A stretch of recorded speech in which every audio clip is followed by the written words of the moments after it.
Inclina, ó Deus, os teus ouvidos à minha oração, e não te escondas da minha súplica. Atende-me e ouve-me. Lamento na minha queixa e faço ruído. Pelo clamor do inimigo e por causa da opressão do ímpio, pois lançam sobre mim a iniquidade e com furor me odeiam. O meu coração está dolorido dentro de mim, e terrores da morte caíram sobre mim. Temor e tremor vieram sobre mim, e o horror me cobriu. Assim eu disse: ó, quem me dera asas como de pomba, então voaria e estaria em descanso. Eis que fugiria para longe e pernoitaria no deserto. Apressar-me-ia a escapar da fúria do vento e da tempestade. Despedaça, Senhor, e divide as suas línguas, pois tenho visto violência e contenda na cidade. De dia e de noite a cercam sobre os meus muros. Iniquidade e malícia estão no meio dela.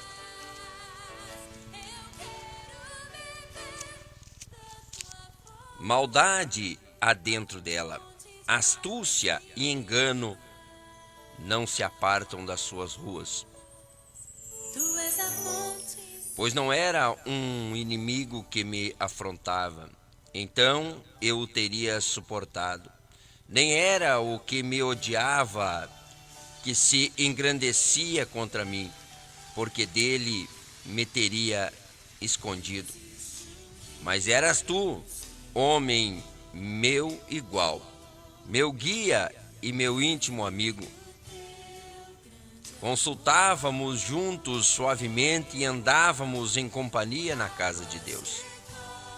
A morte os assalte e vivos desçam ao inferno, porque há maldade nas suas habitações e no meio deles. Eu, porém, invocarei a Deus, e o Senhor me salvará. De tarde e de manhã e ao meio-dia orarei e clamarei, e ele ouvirá a minha voz. Livrou em paz a minha alma da peleja que havia contra mim, pois havia muitos comigo. Deus ouvirá e os afligirá. Aquele que preside desde a antiguidade, porque não há neles nenhuma mudança e, portanto, não temem a Deus. Tal homem pôs as suas mãos naquelas que têm paz com ele, quebrou a sua aliança. As palavras da sua boca eram mais macias do que a manteiga, mas havia guerra no seu coração. As suas palavras eram mais brandas do que o azeite, contudo eram espadas desembainhadas. Lança o teu cuidado sobre o Senhor, e ele te susterá. Não permitirá jamais que o justo seja abalado, mas tu, ó Deus, os farás descer ao poço da perdição. Homens de sangue e de fraude não viverão metade dos seus dias, mas eu em ti confiarei. Soberano e eterno Deus, é na tua presença que apresentamos esta manhã de programação, Pai. Derrama tuas bênçãos. Livra-nos do homem mau, do inimigo, da língua mentirosa, da ferramenta maldita preparada contra os teus filhos, Pai. Que venha a ser mais uma manhã de vitória, que venha a ser um dia de vitória, que venha a ser um sábado abençoado na tua presença, para a glória do teu nome santo, Pai. Em o nome de Jesus, assim eu declaro, para a glória do teu santo nome. Amém.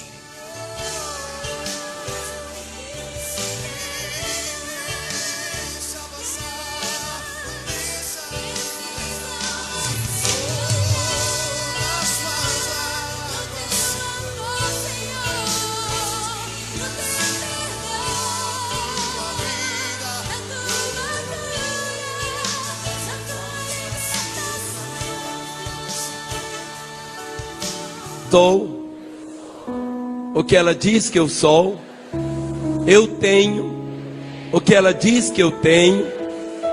Eu posso fazer o que ela diz que eu posso fazer. Hoje eu serei tocado pela palavra de Deus. Eu audaciosamente confesso que a minha mente está alerta, meu coração está receptivo. Eu nunca mais serei o mesmo. Eu estou pronto para receber a incorruptível, a indestrutível, sempre viva semente da palavra de Deus. Eu nunca mais serei o mesmo. Nunca, nunca, nunca. No nome de Jesus. Amém. Queridos, eu queria apresentar aos irmãos o pastor Antônio Marques. Ele veio de Londrina para ministrar. Todos nós somos um testemunho de Deus. Todos nós. Todos nós fomos abençoados e contamos aquilo que Deus fez em nossa vida. Todos nós. Todo cristão é uma testemunha. Por isso o Senhor disse: sereis minhas testemunhas. E nesta manhã o pastor Antônio vai estar dividindo o seu testemunho. Eu quero que nesta hora você assente e que nesta manhã, de uma forma tão gloriosa, você possa experimentar o transbordar da graça do Pai. Eu vou pedir que os irmãos assim assentem bem no meio dos bancos para que a beirada fique mais livre. E vou pedir à esposa do pastor Ademir para ajudar lá fora, para que tudo esteja em ordem agora. Faça assim, psh, todo silêncio. Nós queremos ouvir. E eu sei que nesta manhã você vai sair por aquelas portas com seu coração mais apaixonado pelo Senhor.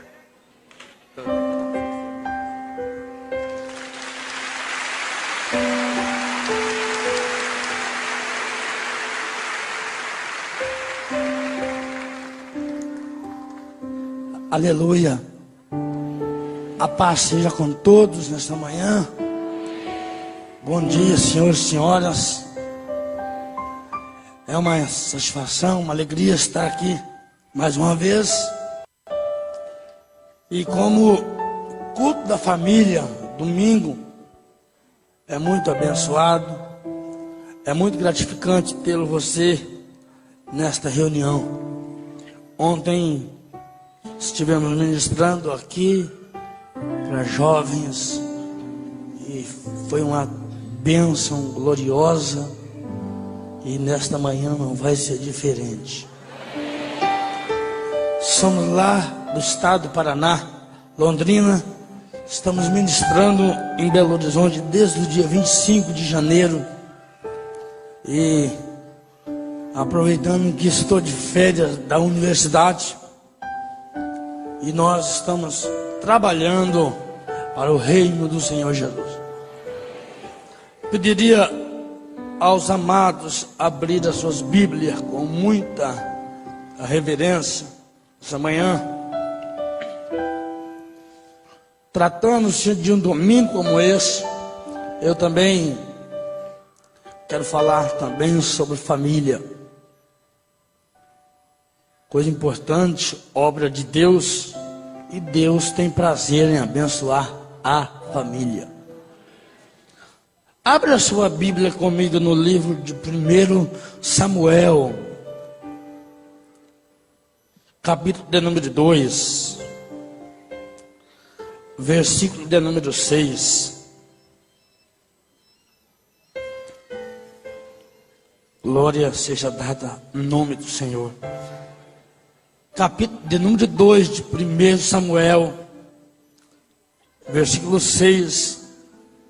A palavra diz assim: o Senhor é o que tira a vida e torna a dar vida, faz descer a sepultura e faz subir.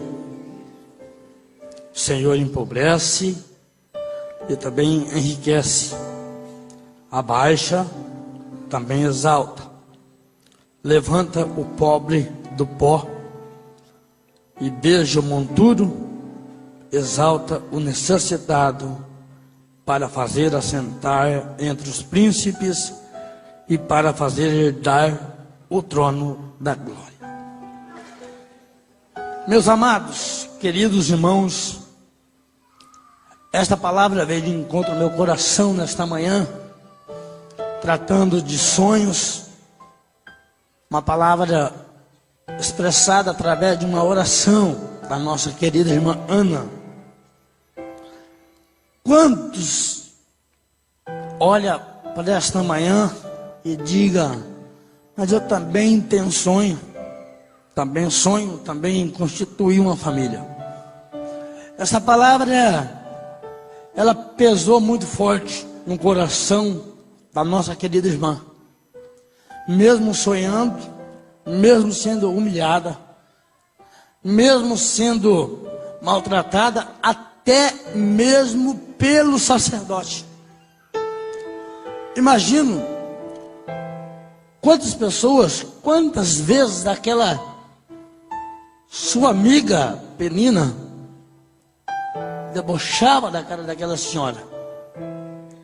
Você não pode gerar, você não pode ser mãe. E acredito que isso começou a causar dores sobre aquelas senhoras.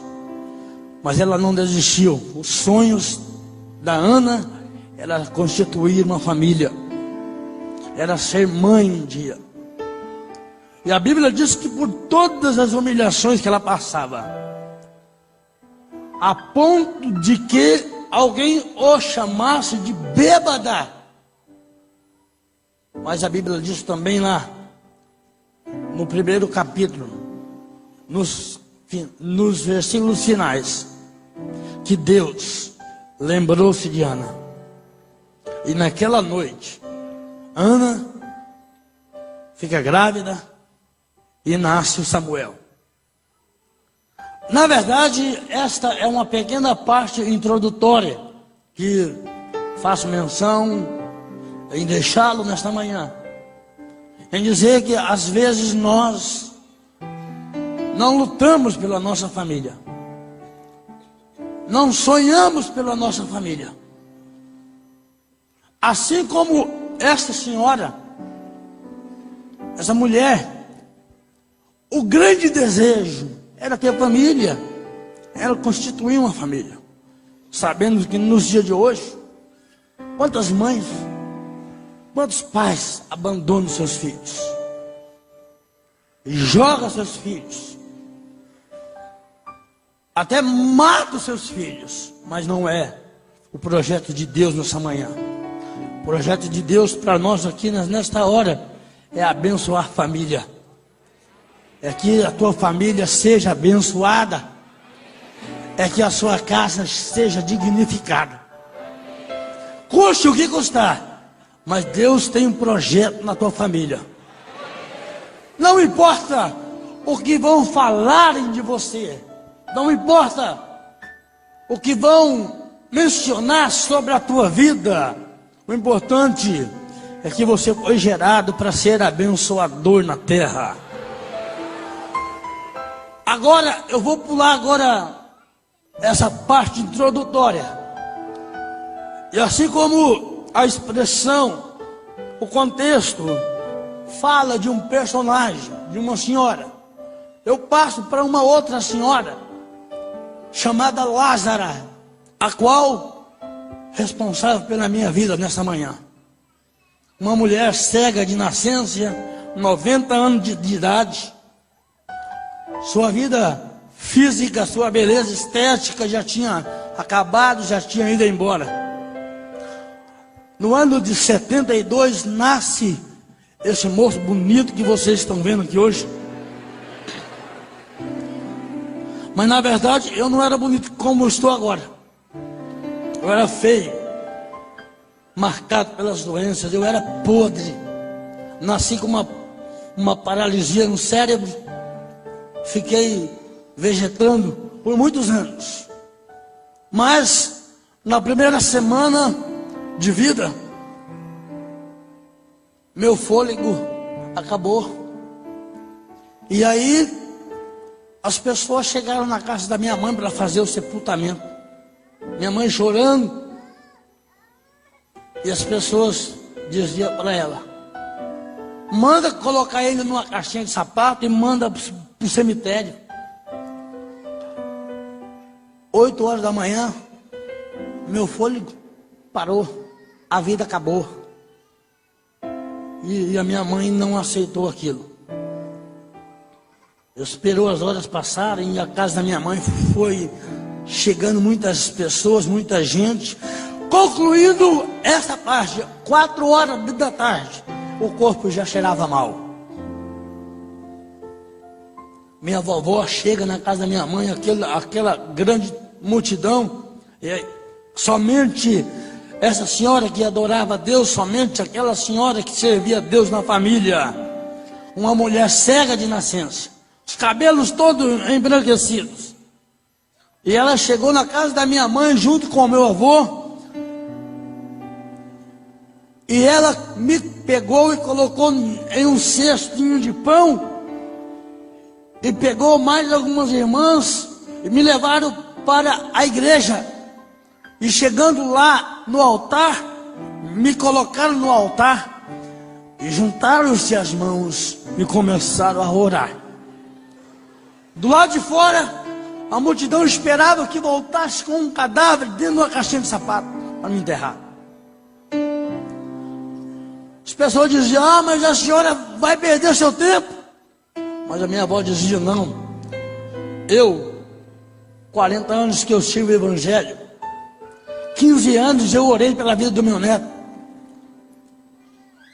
15 anos eu estou intercedendo por alguém dessa família que vai ser um pastor, e ele vai ser um pastor.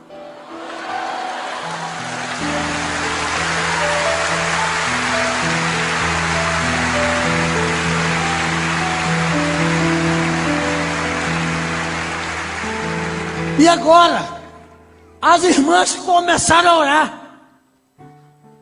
E agora, perto das 7 horas da noite, uma das irmãs olha para minha avó e diz assim: dona Lázara, não dá mais. Vamos fazer a última oração? E agora, juntaram-se as mãos e começaram a orar. De repente, começaram a ouvir o grito e o choro daquela criança.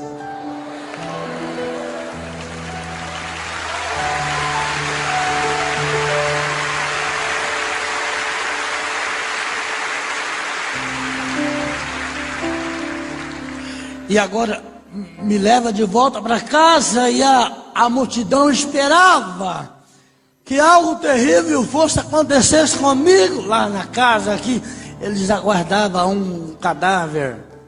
E agora minha avó comigo, com as irmãs, eu no colo de uma daquelas senhoras, e me entrega no braço da minha mãe.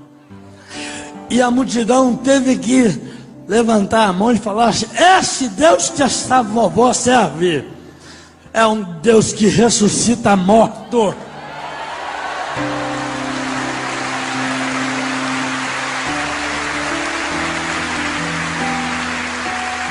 Olha, o nome da minha avó, Lázara. Eita glória! Jesus manda Lázaro sair para fora. E quando Lázaro sai para fora, ele diz assim: ó, desata ele agora, manda ele embora, ele está livre. E agora minha vida continua, começo a crescer naquela pequena cidade, com uma paralisia cerebral. Durante 14 anos eu vegetava, não andava, não falava, era dependente das mãos das minhas irmãs. sem memória, não via, não tinha noção de vida, não conhecia minha mãe. Na verdade, eu era tido como um boneco de pano. Não tinha sentido eu estar vivo naquele momento. Para que as pessoas me vissem no chão, arrastando de barriga, comendo barro. Ninguém foi capaz na história da humanidade, na terra, entre os meus familiares, entre os vizinhos. Quantas pessoas olhavam para aquele moço, se arrastando como uma cobra, diziam assim: esse aí está condenado. A medicina descartou totalmente alguma cura sobre a minha vida. Ninguém foi tão audacioso em colocar a mão no bolso e falar: eu vou depositar uma moeda de 10 centavos na vida desse moço. Ninguém. Mas tem uma coisa: não foi preciso nenhuma moeda, não foi necessário nem ouro, não foi necessário prata, mas o sangue do Cordeiro. O sangue do Cordeiro.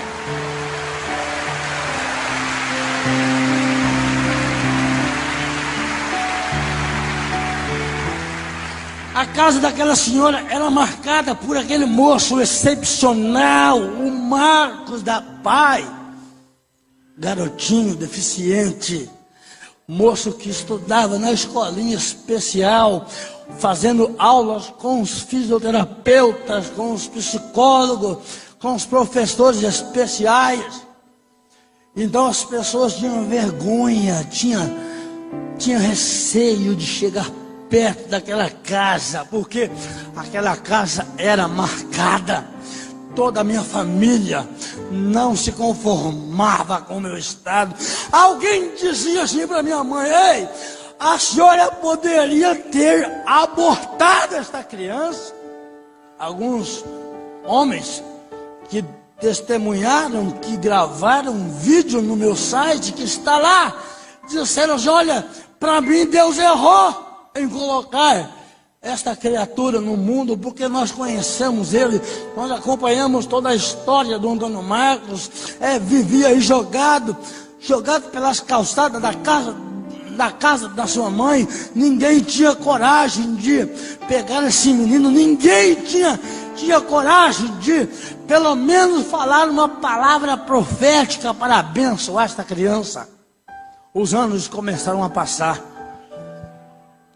14 anos, sem vida, não pensava, comia quando me dava, tomava água se alguém colocava na minha boca.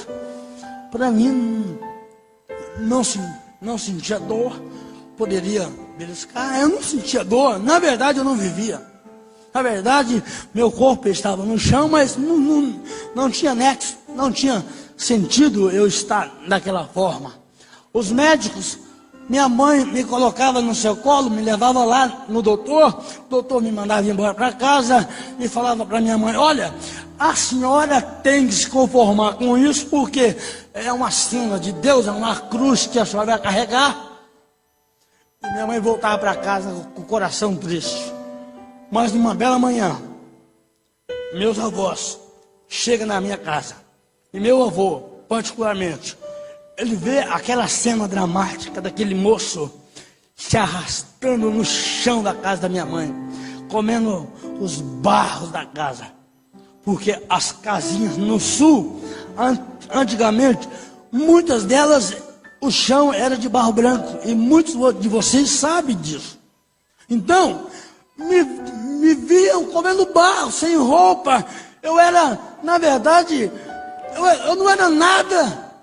E meu avô chegou na casa da minha mãe, contemplou aquela cena dolorida. E ele disse: não, acabou. Eu não aguento mais de ver essa cena, de contemplar o meu neto nessa situação. Eu vou para a cidade hoje, eu vou mandar fazer para o meu neto uma cadeira de rodas para ele. Eu vou mandar fazer para o meu netinho 2 par de amuleta para ele, porque pelo menos vai nos tirar dessa angústia, desse sofrimento. Olha o estado dessa criança. Mas a minha avó levantou e disse para o meu avô: Manuel, eu não quero nada disso na vida do meu neto, porque eu sirvo Deus real. E agora ela disse assim: olha, eu estou orando por ele, e Deus tem falado no meu coração que ele vai ser um homem, e Deus vai confundir a medicina.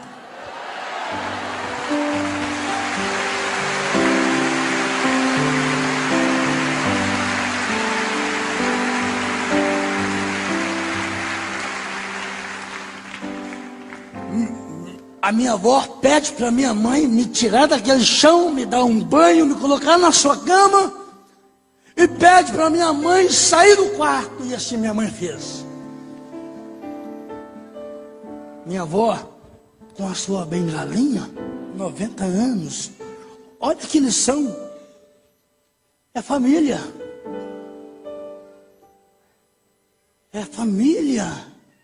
os sonhos. Minha avó vai com o seu amuleto, aonde eu estou. Ela não precisava fazer isso, mas segundo a minha mãe, ela dobrou os seus joelhinhos ali. Ela colocou a sua cabecinha em cima da minha cabeça. E ela agora começou a chorar. E ela começa a orar. E ela dizia: Deus, meu último sonho, eu já estou perto para ir para a tua glória, mas o meu último desejo é que o Senhor restaure esta criança, é que o Senhor levante esta criança, para tudo que o homem projetou para ele seja desfeito, tudo que a medicina profetizou para a vida do meu neto, caso contrário, seja revertido, e que ele seja um defensor da tua palavra. Senhor, coloca nele um espírito de sabedoria, levanta esta criança.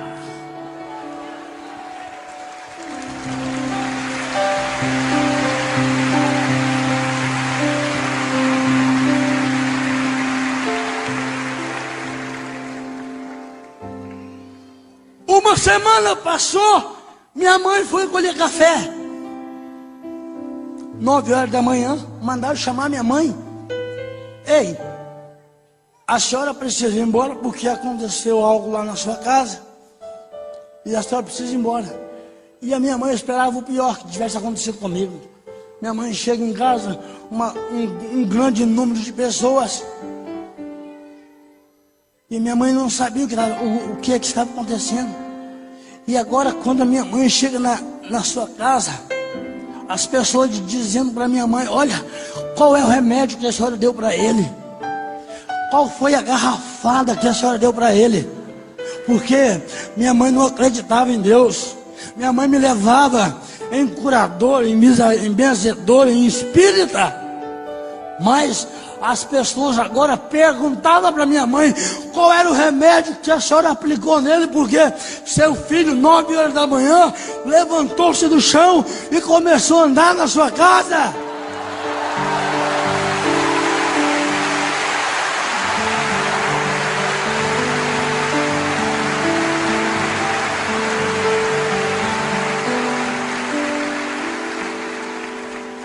E a minha mãe dizia: olha, eu não sei de nada do que vocês estão falando, eu não sei de remédio nenhum. Se o meu filho levantou, é por causa do Deus da avó dele. Pergunta para a minha mamãe, que é vovó dele. É por isso que a Bíblia diz assim, ó: e verás a diferença naquele que serve e naquele que não serve.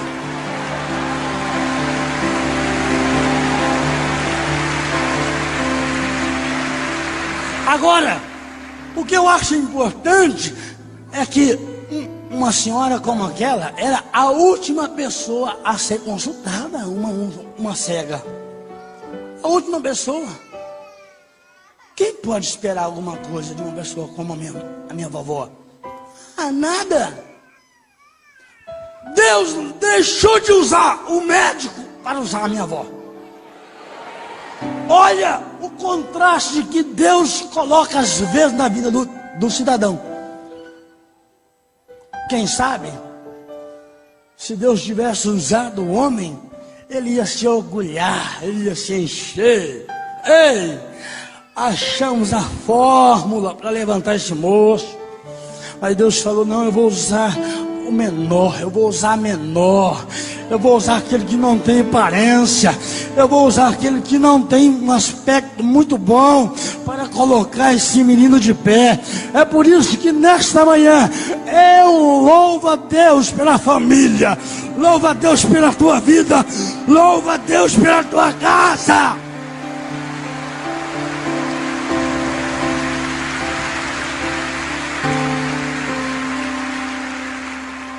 Aí eu comecei a andar, 4, 5 passos, caía muito.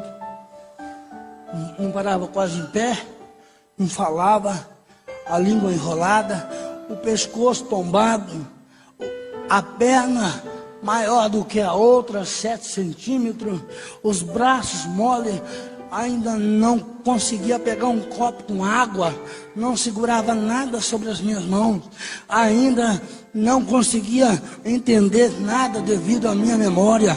E agora, os anos agora começam a vir sobre a minha vida. E agora, alguns anos passaram, minha mãe chega em casa e coloca os meus irmãos numa escola pública, e agora não me matriculou na escola porque eu tinha problema, eu ia dar trabalho lá para os professores, eu ia gerar tristeza lá para os alunos, ninguém queria sentar junto comigo porque eu ia ser discriminado, eu ia ser rejeitado. Então minha mãe resolveu não me colocar numa escola, mas na outra semana chega novamente aquela senhorinha na minha casa, a minha vovó, e quando ela fica sabendo que a minha mãe não me coloca na escola, ela levanta e diz assim: você vai colocar o seu filho na escola hoje.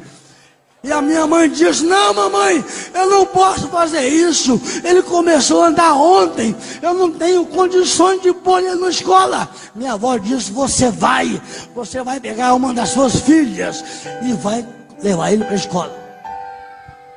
Minha mãe obedeceu minha avó, mandou que uma das minhas irmãs me levasse para a escola, mas na verdade eu não sabia nem quem eu era, nem onde eu estava. E me levaram para aquela sala e me deixaram lá. E eu acredito que o tempo começou a passar dentro daquela sala, mas de repente agora eu começo a ouvir uma voz. Essa voz saía de mim, saía das minhas entranhas, me chamava de meu filho. Por alguma, meu filho, levante a sua cabeça. E eu, não que eu estava vendo alguma coisa não, mas eu comecei a obedecer o comando da voz.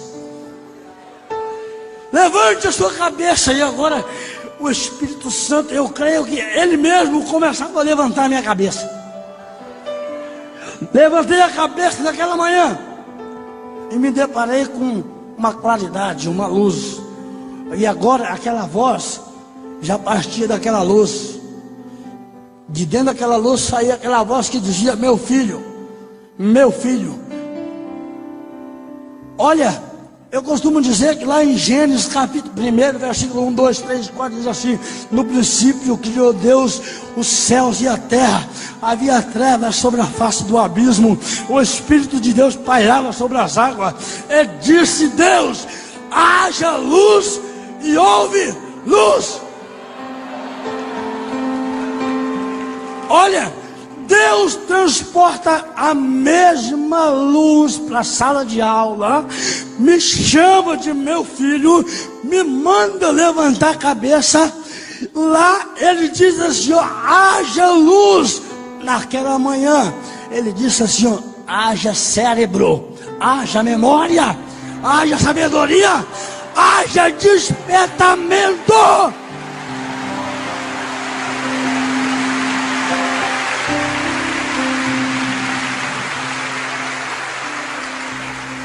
Você sabe o que é que aconteceu naquela hora? Minha memória, 15 anos paralisada, fechada, voltou em fração de segundo.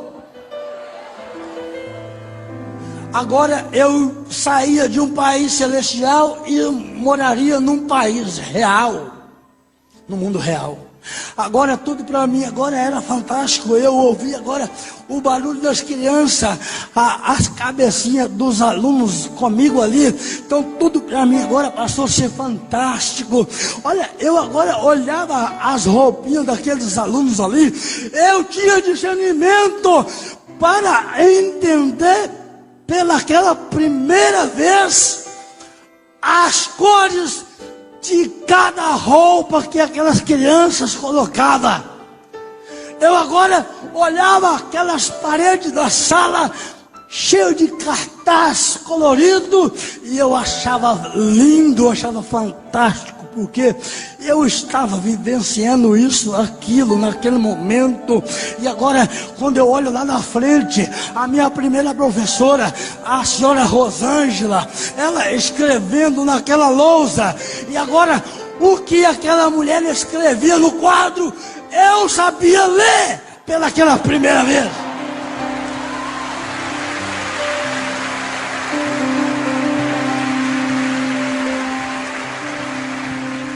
Tem razão a nossa irmã expressar dessa forma. Deus é aquele que tira a vida e também da vida. Ele abate, mas também exalta.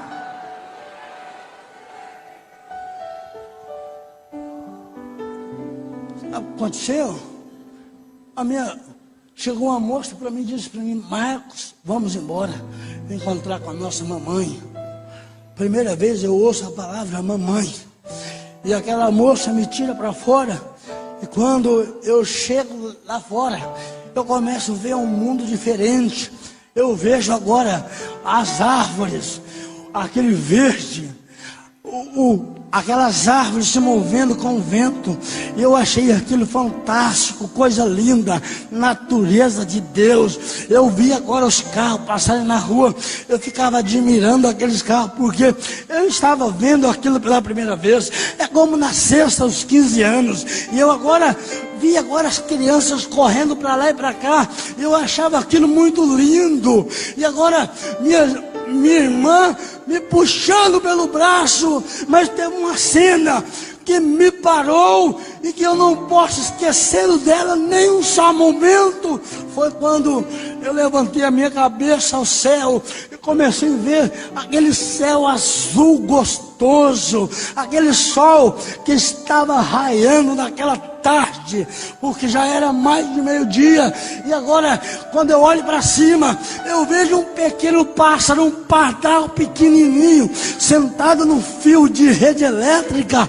E aquele passarinho, ele assobiava, ele batia as suas asinhas. E naquela hora, eu senti alguém falar comigo, meu filho, agora você é livre, como esse pássaro, livre para falar, livre para adorar.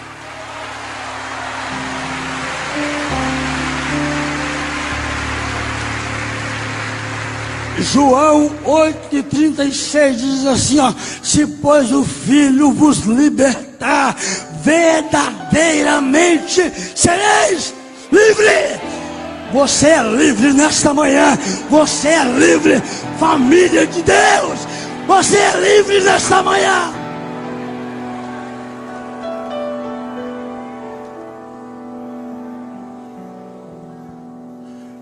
Eu já não tinha mais o meu papai, porque ele faleceu sem isso acontecer. Não cheguei a conhecer meu pai. Não cheguei a conhecer alguns irmãos. Mas a partir daquele momento que a minha memória começou a estar intacta, funcionando 100 vezes mais do que a dos meus irmãos, aí, meu amigo,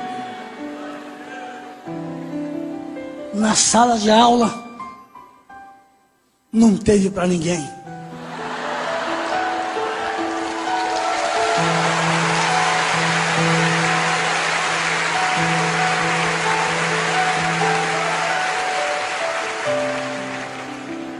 Eu fui discriminado, eu fui abandonado. Minha mãe faleceu, meus irmãos me jogaram para fora porque não prestava. Eu dava trabalho para eles. Eu passei fome. 1 ano comendo mandioca, eu falei aqui ontem. 1 ano comendo mandioca. Mandioca de qualquer tipo. De manhã cedo, mandioca com café, no almoço, mandioca frita, à tarde, mandioca com açúcar, à noite, sopa de mandioca, misericórdia, o que é isso? E ontem o pastor Felipe me leva para comer pizza e pediu pizza de mandioca. Jesus...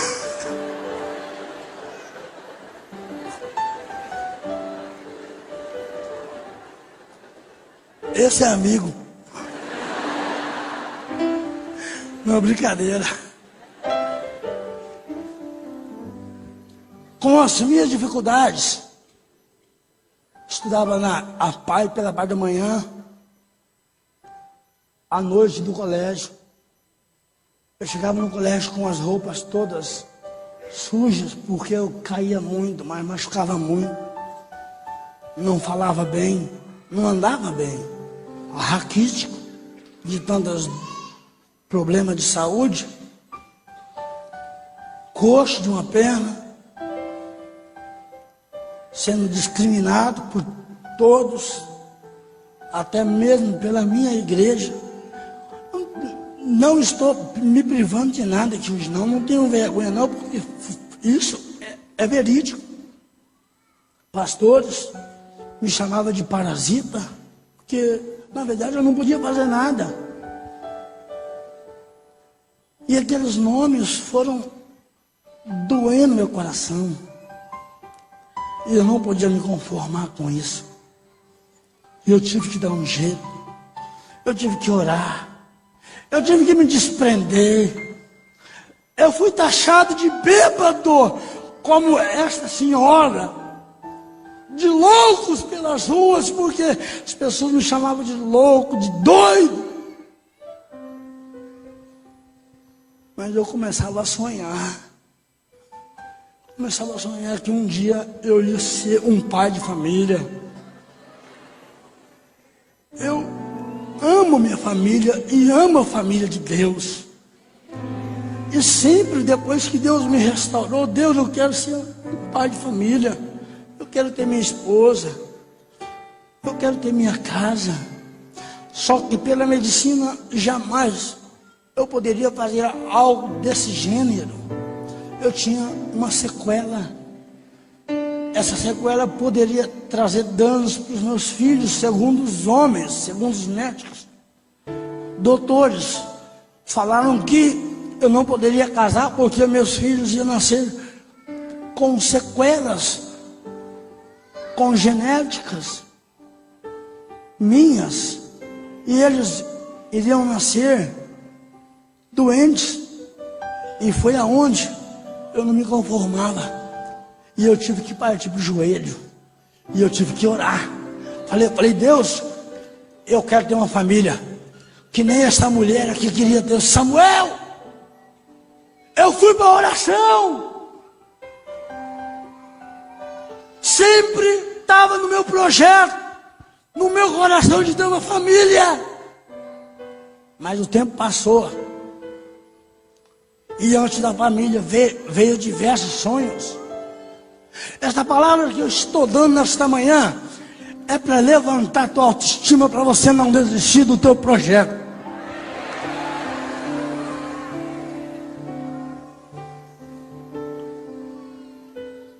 Com 24 anos, estou morando de favor no fundo de uma igreja.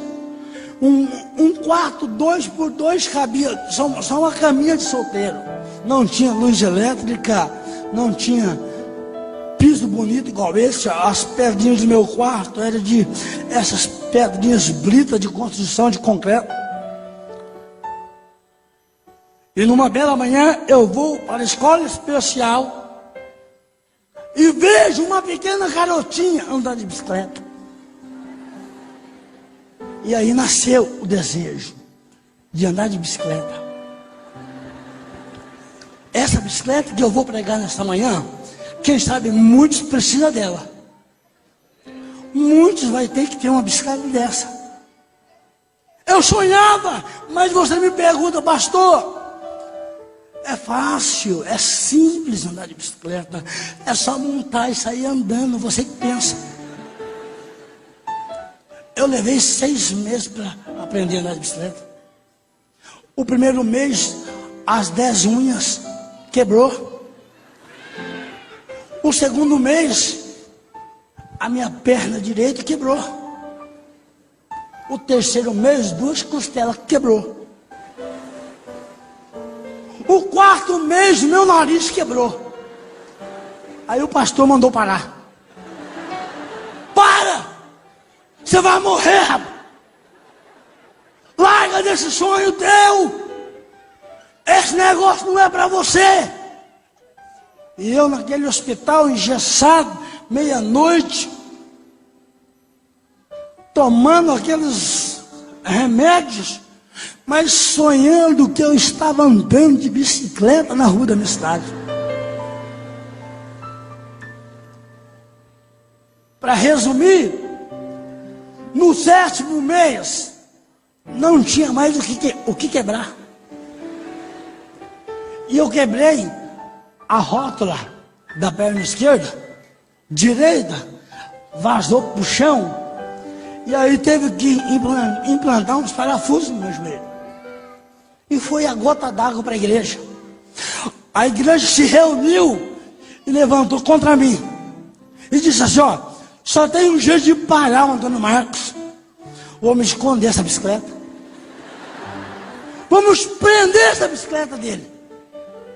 E assim fizeram. Prenderam minha bicicleta. E eu lá no hospital, não tinha como mais andar mais. E outra coisa, não era bicicleta comum não, viu?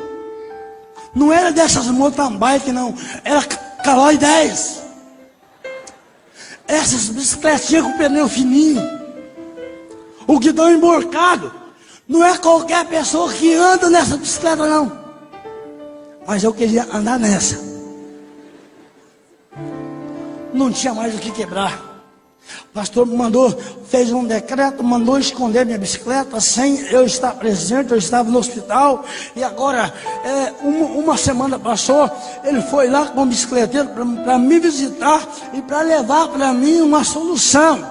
E agora o bicicleteiro chega para mim e diz assim, olha, glória a Deus, Antônio Marcos, olha, fica feliz porque nós viemos trazer a solução para você e a partir de agora você vai andar de bicicleta. E eu disse, glória a Deus, mas qual é a solução que vocês vieram trazer para mim? Olha, já que você quer andar de bicicleta, nós vamos soldar 2 rodinhas para você aí. Falei, para trás, Satanás. Vai para lá.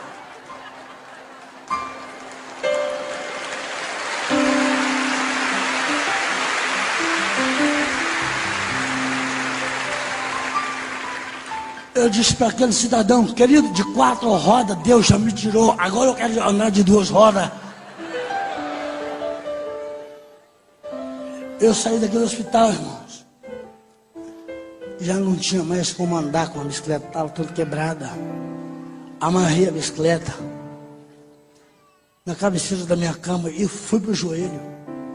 E daí eu comecei a orar. 15 madrugada fria, gelada, em cima daquelas pedras. O cansaço vinha porque eu chegava da escola meia-noite, dobrava os joelhos ali. Você sabe, sonhos, eu disse ontem, sonhar por sonhar não vale nada. Sonhar para você chegar no outro dia e contar para o teu amigo, não vale nada. Sonhos, nem que te custe feridas, mas sonhos tem que sair para a realidade. Eu sonhava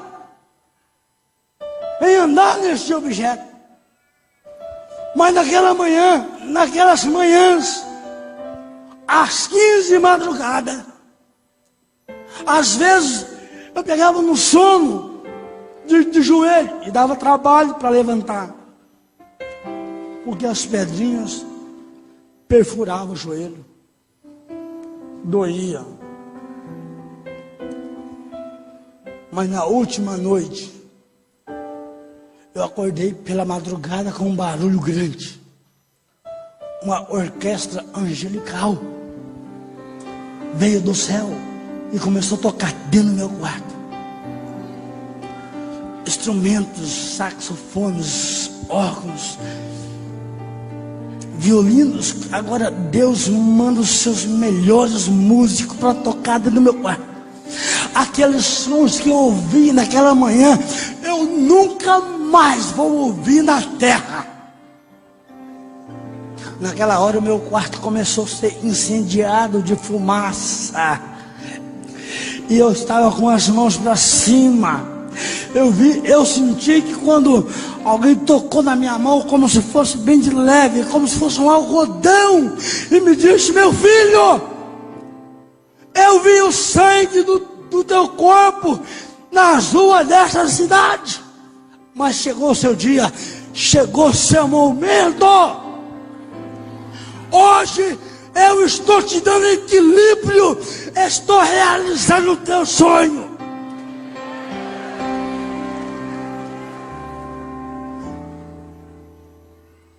Quando eu quebrei a rótula da minha perna direita, eu tentei ainda mais alguns dias ainda. E aí, eu melhorei, tirei o gesso e fui novamente.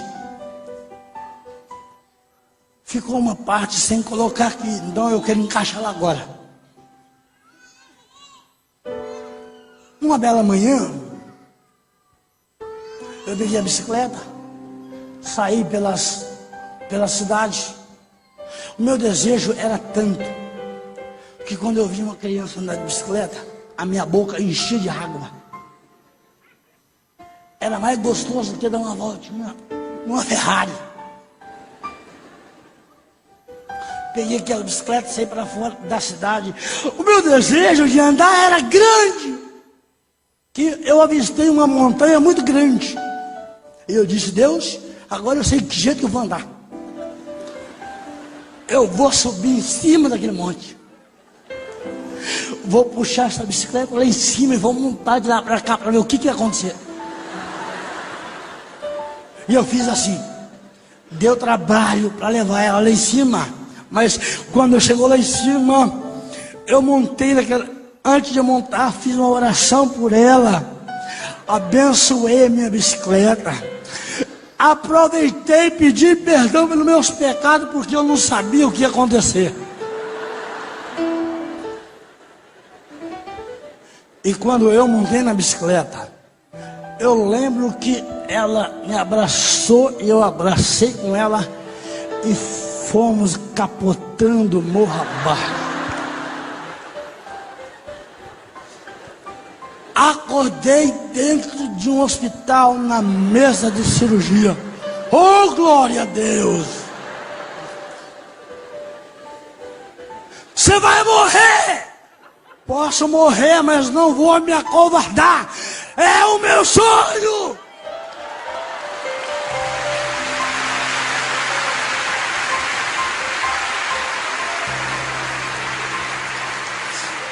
Voltando para aquela manhã da música que Deus falou comigo. E agora eu pego a bicicleta, levo lá para o bicicleteiro. E agora o bicicleteiro não queria acordar para arrumar a bicicleta. 6 horas da manhã, domingo, estava chovendo. E eu bati na porta da casa dele. E ele mandava a mulher dele vir. E eu dizia: irmã, acorde o irmão aí. Eu quero que ele conserte a minha bicicleta. Vai embora, Antônio. Não, não vou não. Batia mais forte. Vai embora, rapaz. Tá chovendo, é domingo. E o que tem a ver isso? Eu preciso da minha bicicleta consertada, irmão. Fala pro irmão levantar e consertar minha bicicleta. Ela não aguentou a pressão santa e chegou no quarto e disse: ó, meu amor, levanta, porque eu já não sei mais o que falar com o Dona Marcos. Vai lá, conserta logo esse negócio, deixa ele morrer logo lá. Arruma para ele esse trem logo. E ele levantou, com a vontade de pegar no meu pescoço e me esgoelar. E ele me levantou, levou a minha bicicleta para a sua oficina e está consertando e está falando comigo assim: então quer dizer que hoje você vai andar de bicicleta? Falei: vou! Por dentro eu dizia assim: ah, demônio do inferno, você não sabe. Só que eu não poderia falar isso, porque senão ele parava de arrumar a bicicleta.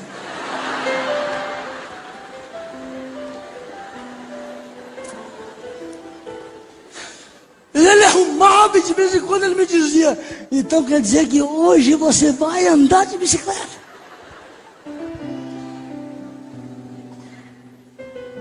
E eu engoli ali para não falar nada. Arrumou minha bicicleta, tá pronto, tá ok. Me deu aquela bicicleta e eu agora fui saindo bem quietinho para não pagar a conta.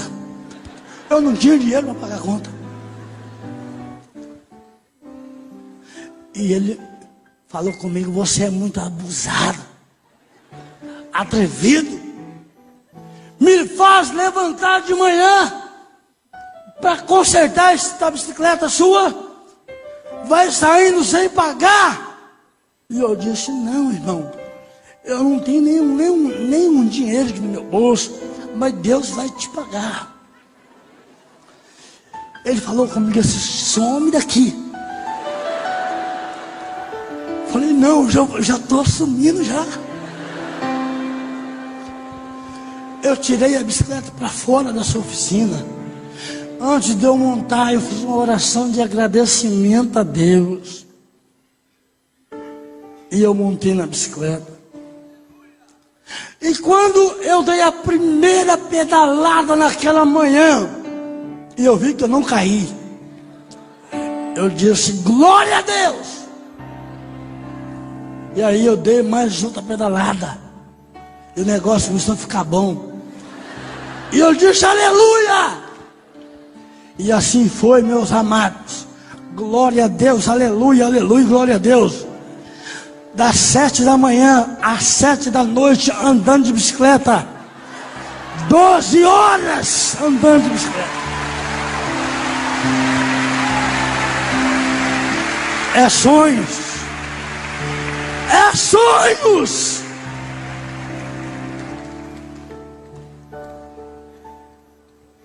Eu vou resumir a minha história aqui hoje.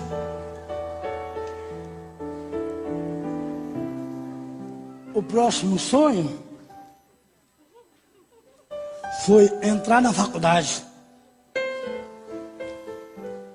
Quantos jovens aqui hoje que sonham em ingressar na faculdade, que tem preguiça de estudar para passar no vestibular, que não se esforçam. Eu, ainda mancando de uma perna, com dificuldades. Nos sábados, à noite, a juventude ia para as praças, ia para lanchonetes, comer pizza. E eles não me levavam junto com eles, porque eu era diferente. Eu babava, viu? Usava um lenço desse, ó. Não é vergonha falar, né, pastor? Não é vergonha falar. Eu usava um lenço desse amarrado no pescoço. Eu te pergunto, qual a personalidade queria ficar perto desse moço? Eu tinha que entrar no meu quarto, eu tinha que chorar, eu tinha que orar. Por muitas noites, quando eu colocava a chave na maçaneta da porta, eu me sentia um vazio, uma tristeza. Mas quando eu entrava por lá de dentro do meu quarto, Deus falava comigo: meu filho, você não está sozinho nessa parada não. Tô com você nesse negócio aí. Eu vou passar na tua frente como um rolo compressor. Eu vou derrubar os escorpião. Eu vou derrubar as pedras. Eu vou esmagar o demônio. E você vai ser abençoado.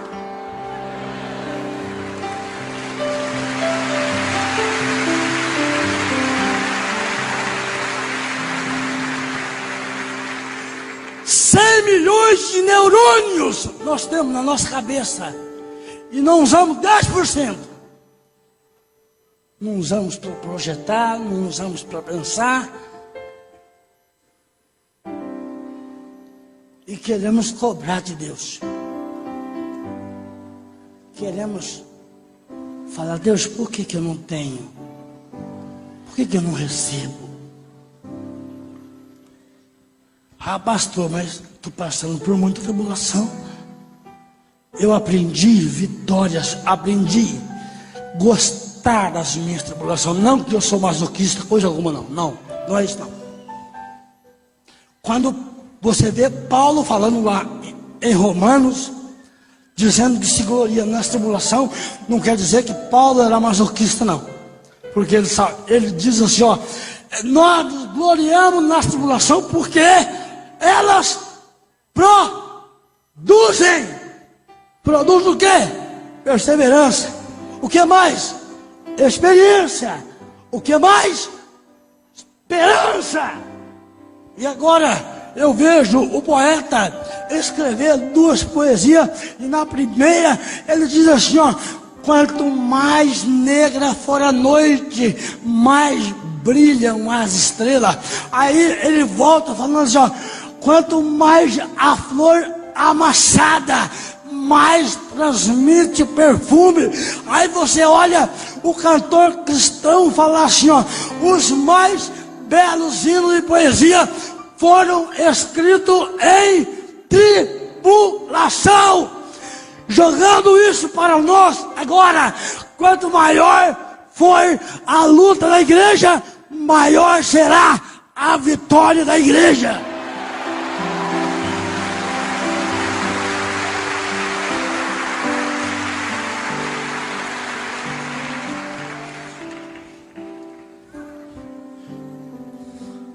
Eu me inscrevi no vestibular, irmãos. Cheguei na fila do vestibular com um lenço amarrado, porque essa parte aqui, ó, era queimada com saliva. Até o meu tórax era queimado com saliva. Meus dentes deu perca óssea total. Cheirava mal. Vou para a fila do vestibular. Espantou-se todo mundo. Vieram todo mundo para me arrancar da fila, para cortar o meu sonho, para descer-lhe o facão no meu sonho. E dizia uns para mim: moço, cadê seu pai, cadê sua mãe? Alguém toma providência, tira ele daqui. Esse moço não pode ficar nessa fila. E aquilo começou a me perturbar. Mas uma jovem muito bonita, loira, muito linda, dos olhos verdes, a Débora, olha para mim e diz para mim assim: jovem, pega na minha mão aqui, vou te tirar daqui. Você não pode ficar aqui. Olhei nos olhos dela: eu te repreendo, Satanás, quebrador de sonhos, sai daqui em nome agora, sai da minha frente. E ela colocou o corpo, se afastou para trás e disse: calma, moço, Falei, calma nada. Vocês estão querendo cortar o meu desejo, meu nome está escrito naquele edital ali, ó. Estou aqui para competir com vocês, para fazer essa prova que vocês vão fazer. Ei, 25 vagas para 5.000 candidatos, 200 candidatos competindo por vaga. E agora, sabe o que acontece? Deus me faz passar na 9ª colocação.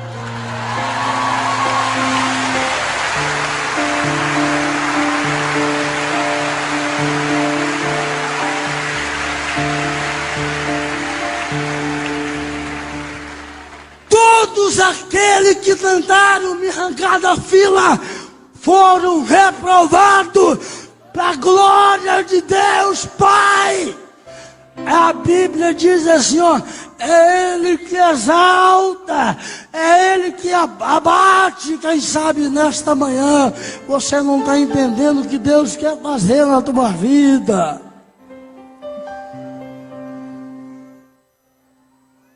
Quantas humilhações, quantos preconceitos eu tive. Para a glória de Deus, estou na 2ª universidade. Direito. 3º período em Direito. Querido, na faculdade lá não tem para Satanás. Passei no 3º lugar, agora 2008. Fevereiro comecei a estudar. Já me apresentei. Bom dia a todos. Meu nome é Antônio Marcos. Sou pastor. Quero falar um negócio para vocês que eu não sou bobo não, hein?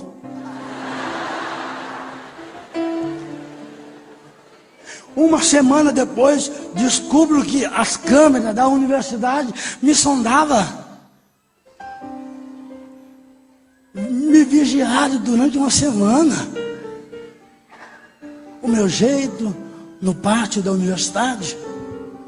E aí, estou numa aula de direito constitucional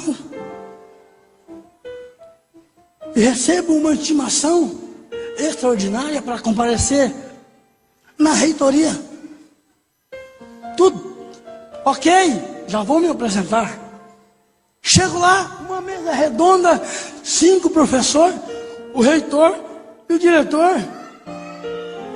Marcos, te convidamos aqui porque nós estamos olhando a tua vida já faz uma semana.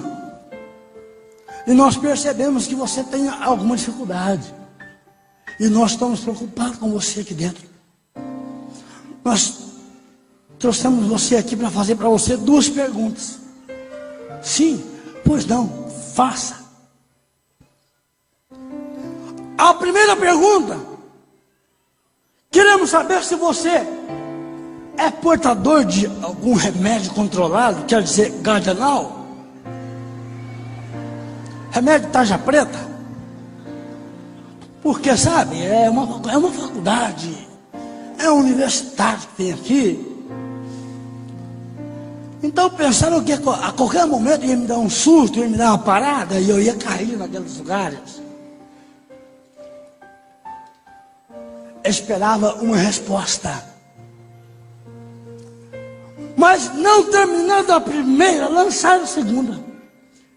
A segunda pergunta: se você tem ataques epiléticos, epilepsia? E eu disse: eu posso responder para vocês em pé? Sim, pois não. Levantei, eu estava com um terno preto, de gravata. Meus senhores, bom dia a todos, bom dia.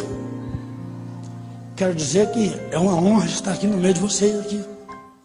No tocante às perguntas de vocês, as respostas para vocês, na primeira pergunta que foi me feita sobre qual tipo de remédio que eu tomo, quero falar para vocês que eu tomo remédio sim, eu sou portador de um remédio sim. É forte. É pior do que tarja preta. Você não encontra em farmácia. Quem assina para dar esse remédio tem que ser somente uma pessoa E não é desse mundo, não. A minha receita, quem assina é ele. E quando eu respondi assim, o professor colocou a mão na cabeça e falou: meu Deus, e agora? Aí o diretor falou: olha logo, fala logo qual é o remédio que você toma. Diz: calma, cidadão.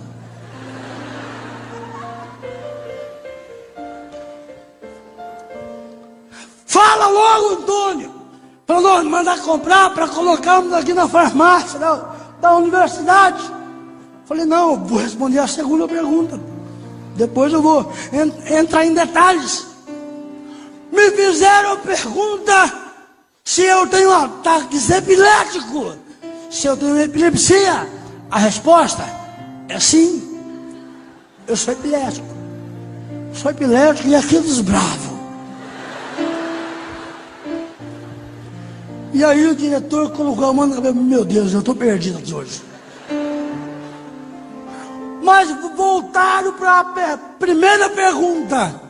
Ei, eu quero saber do remédio. Aí eu disse: tudo bem, vocês querem saber do remédio? O remédio que eu tomo chama raiz de Jessé.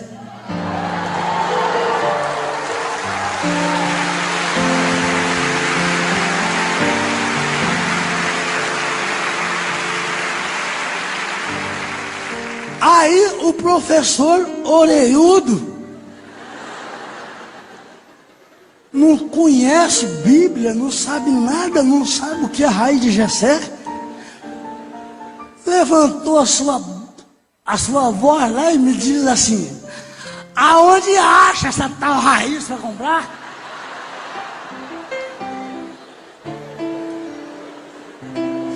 E que jeito que faz essa raiz para beber? Falei: olha aqui, meus amigos, você acha ele em qualquer lugar. Agora, na questão de tomar, ele é tanto de beber quanto de comer. Ele é tanto pão como água. E o diretor me faz explicar o que é a raiz de Jessé. E naquela manhã, Deus me dá oportunidade para pregar sobre Jesus Cristo para aqueles homens.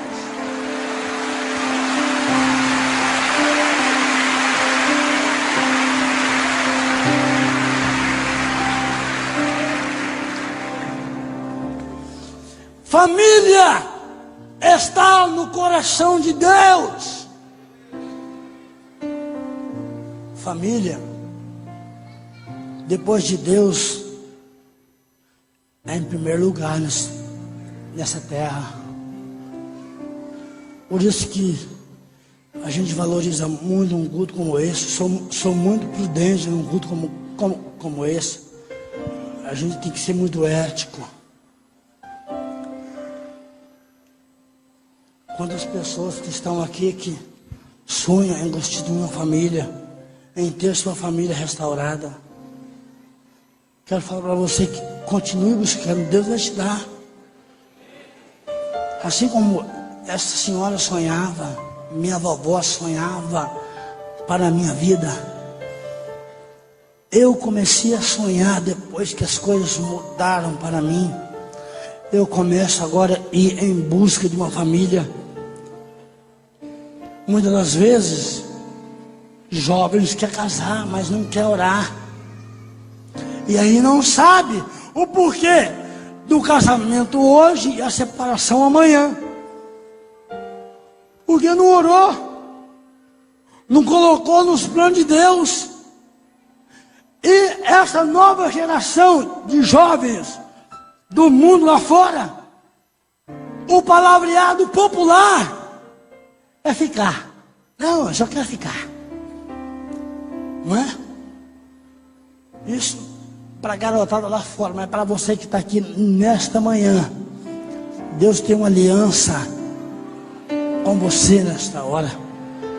Deus quer unificar a família. Só que para que eu pudesse constituir a minha família, eu tive que entrar no vale, eu tive que orar, eu tive que colocar, Senhor, agora é tudo ou tudo. Eu dizia isso para Deus. Por quê? Eu não conseguia lavar minhas roupas. Eu não conseguia cozinhar para mim mesmo. E eu ia lavar minhas roupas, doía minhas mãos, porque eu não tinha força para esfregar as roupas. Eu criei um pânico de calça jeans. Eu não posso nem ver calça jeans na minha frente, porque eu não tinha força para esfregar aquelas roupas. E aí, Deus, eu não sou machista não, mas lavar, Senhor, não é comigo não. Eu não aguento. Comecei a orar.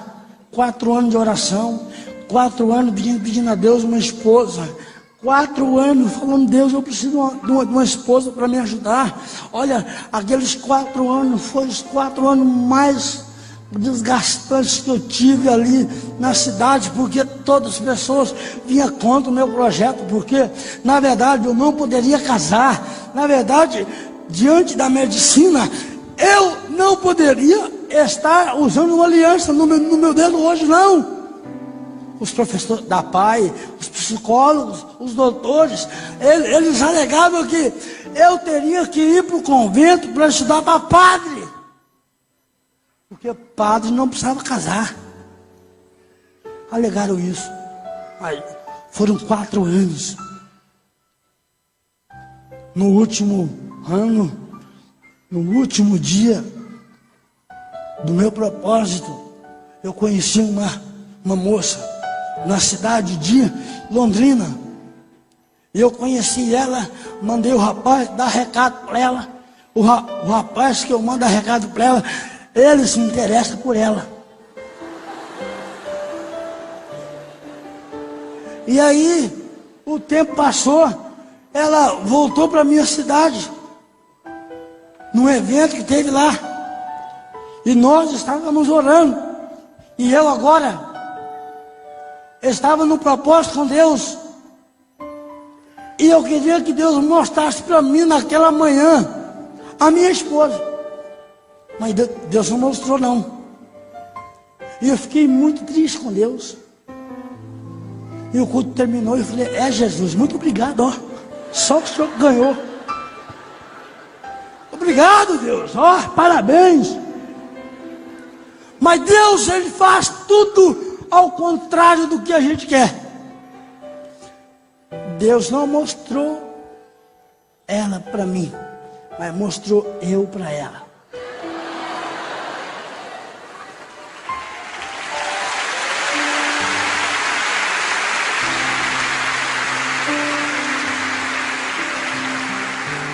E agora, lá na porta da igreja, eu estou esperando o pastor para ir embora. Aquela moça teve uma visão comigo. Eu estou no púlpito com os pastores, um grupo de 900 pessoas, e agora deu-se um zoom lá nos olhos dela, e veio até onde eu estava, e ela me viu só eu. E quando ela viu os meus traços, ela disse: Deus tem misericórdia. Esse aí não, Jesus.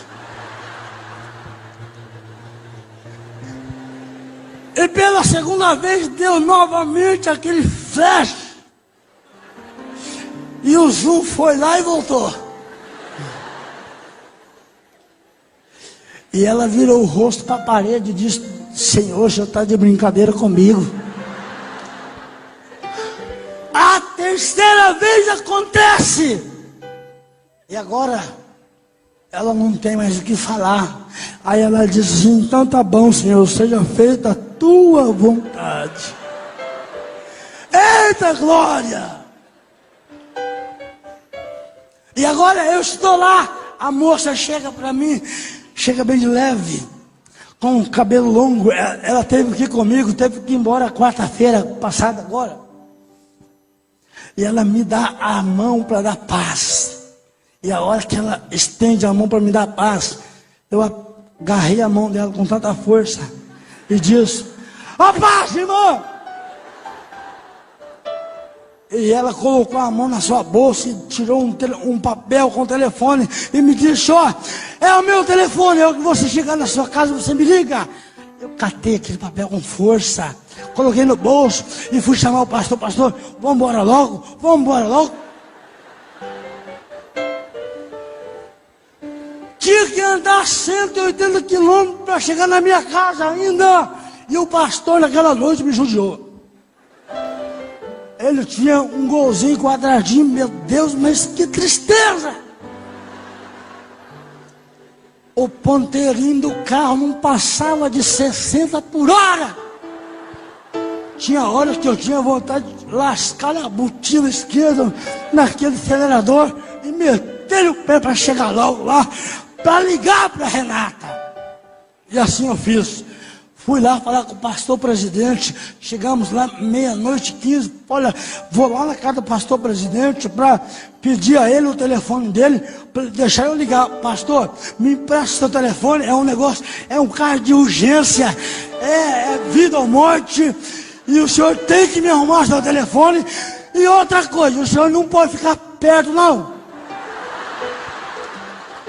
E ele me emprestou o telefone. Naquela madrugada, eu liguei para Renata. Começamos a namorar por telefone. Que coisa chique. Se fosse hoje, namorar pela internet. Começamos a namorar no dia 25 de maio de 98. Eu não tinha nada.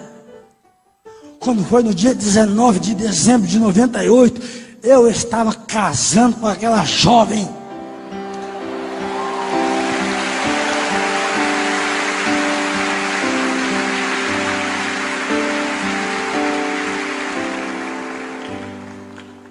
Eu já vou encerrar. Eu gosto muito de pregar a palavra, ministrar a palavra. Foi me solicitado para contar meu testemunho aqui hoje pela manhã.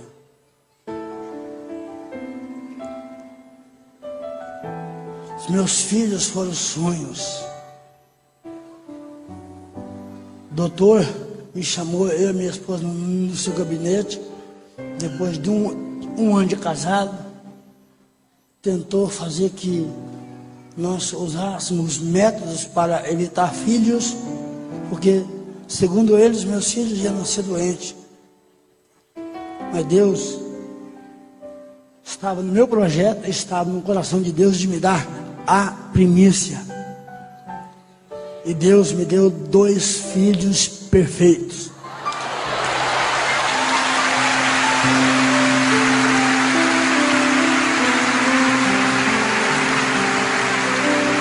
Aleluia. A Mariana, o Felipe tiveram o prazer de ver meus filhos na casa de uns amigos nossos.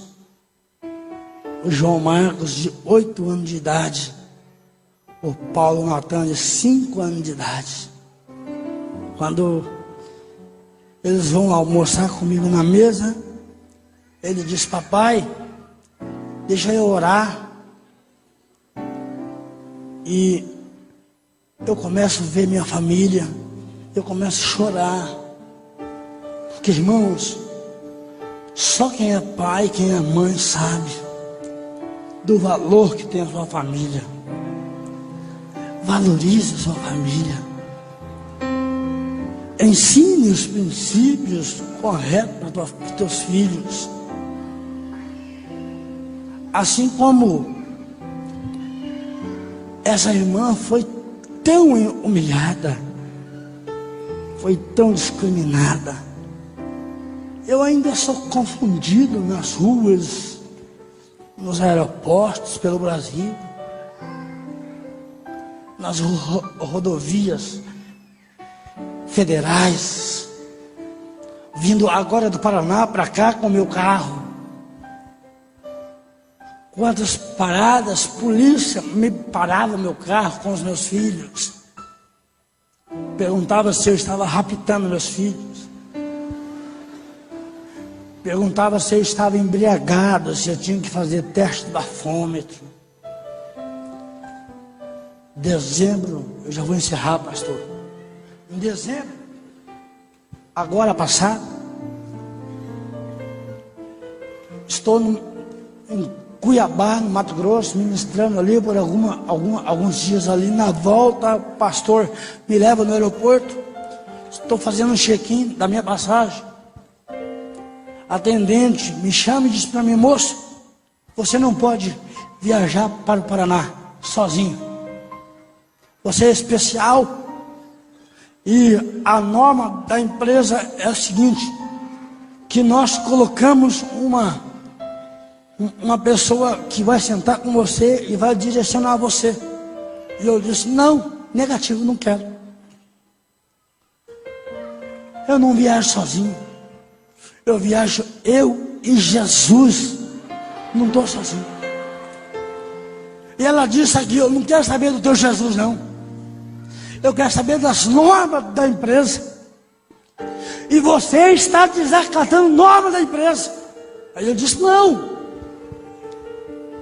Eu não solicitei ajuda nenhuma. Em primeiro lugar, eu não solicitei auxílio da TAM.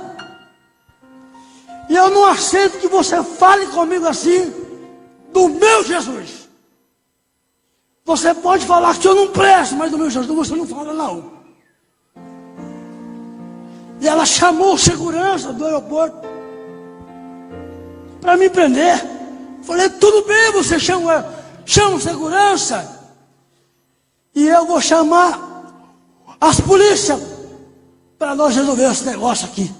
E daí ela chamou a segurança e os homens já chegou me algemando. E isso lá em Várzea Grande, em Cuiabá. 2 viaturas da polícia encostou. E o capitão não me ouviu, foi ouvir o chefe da segurança. E o chefe da segurança falou para o capitão: olha, o moço desacatou a ordem da empresa aqui, então por isso nós chamamos aqui para ver o que nós fazemos com ele. E o capitão chega para mim e diz: olha, infelizmente, moço, você está desobedecendo norma da empresa e você vai ter que ser retirado para a delegacia. Aí eu disse: não, de forma alguma, vocês não vão me tirar daqui. Essa mulher, essa moça está com 2 documentos meus, está com meu CPF, está com meu RG. Se esses 2 documentos que ela tem não forem suficientes para provar a minha sanidade mental, então eu vou te mostrar mais 2 documentos que eu tenho aqui no meu bolso. Pois não, moço, então você pode mostrar. E eu tirei da minha carteira e eu mostrei para eles a minha credencial de pastor pela convenção estadual do estado do Paraná. E eu mostrei também o meu cartão, a minha credencial da Universidade Arthur Thomas, cursando direito. Coloquei na mão do capitão e a hora que ele pegou, ele caiu semblante, ficou amarelo. E ele disse assim: ó, ninguém sai daqui, está todo mundo preso. Eu falei: glória a Deus.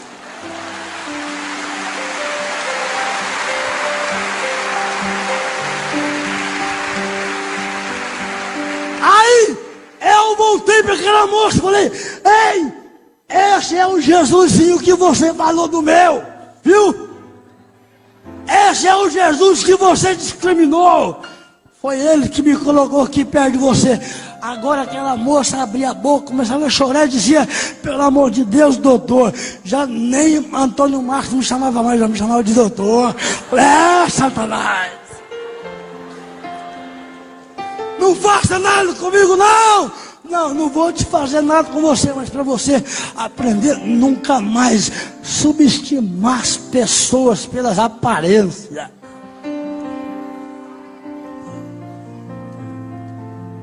Você não é aquilo que o povo fala lá fora, não, irmão. Não é não, viu? Você não é. Você é mais.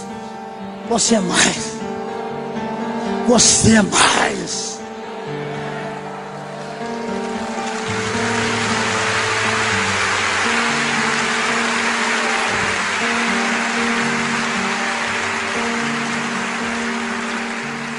É por isso que eu não aceito algumas coisas que acontecem lá na universidade, alguns debates.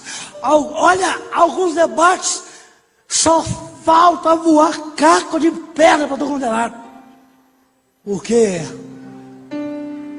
querem nos calar com lei de silêncio.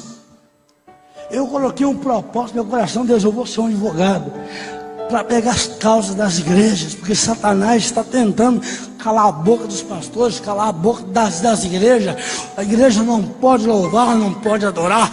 Temos que, é por isso que eu estou orando para Deus levantar uma geração de profissionais, doutores, médicos, advogados, juízes, para defender a causa de Deus.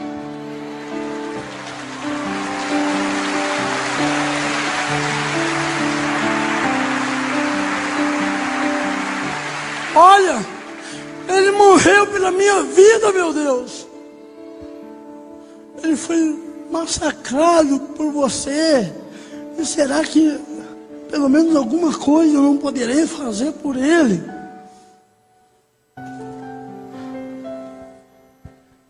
Pense nisso nessa manhã. Você está no plano de Deus. Curva a sua fronte agora aí. Quantas humilhações essa mulher passou. Quantas humilhações a minha mãe passou. Quantas pedradas o pastor Márcio levou para chegar a este lugar. Para colocar esta igreja no projeto de Deus. Quantas pessoas humilharam, quantos demônios levantaram contra esse ministério, quantas palavras falsas, quantas palavras contrárias foram lançadas contra esta casa, contra este grupo de cantores que temos aqui nesta congregação, nesta igreja. Mas Deus tinha um projeto de expandir, projeto de expansão, projeto de expansão na minha vida, de crescer, projeto de expansão na tua família, que a sua família seja bênção, que a tua família seja próspera, que a tua família seja um alvo de Deus nesta manhã, que a tua família seja alcançada, que a tua família seja tocada, que a tua família seja agraciada pela unção de Deus nesta hora. Glória. Nós queremos orar,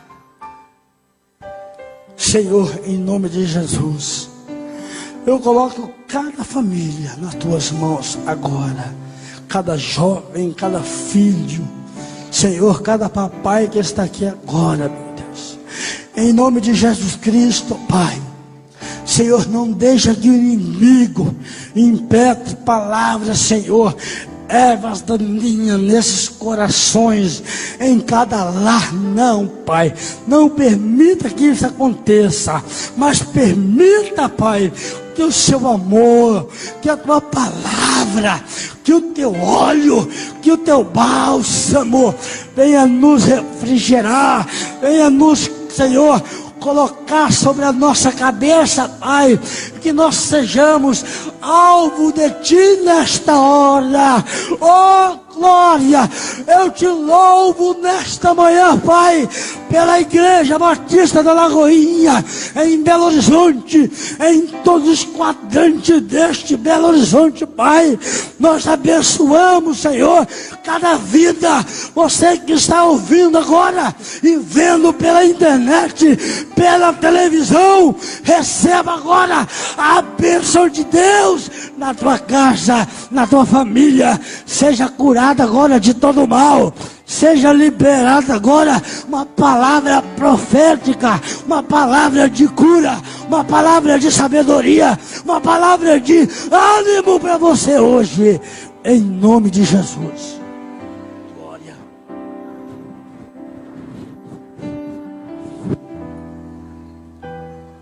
Glória a Deus.